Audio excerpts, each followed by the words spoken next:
Oh, you can smell that apple pie. It smells really good. Today we're going to be making apple pie popcorn. What we have here is a cinnamon sugar mix. We had mixed 4 cups of sugar with 3 tablespoons of ground cinnamon. We also are going to be using this apple extract. We're going to be using 2 teaspoons of this.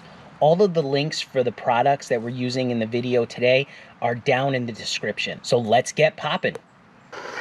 1.5 cups of corn oil, 3 cups of corn.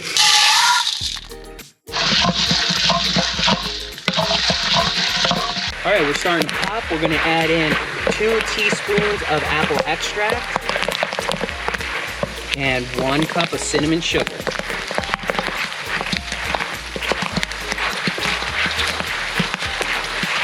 Oh, you can smell that apple pie. It smells really good.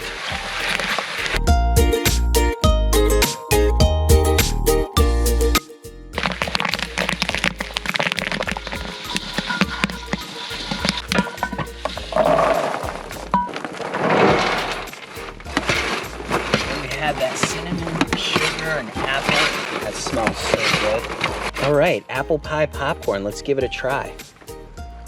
Get a couple pieces there. You can see that cinnamon and sugar coating on there.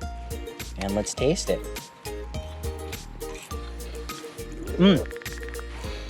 Nice sweet.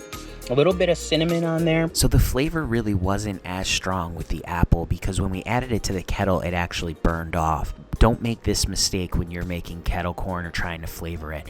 Next time, we're gonna flavor the sugar. So learn from our mistakes. Here's apple pie popcorn. Comment down below with suggestions for our next video. And if you're interested in checking out some of our other videos, click right here. So get poppin'.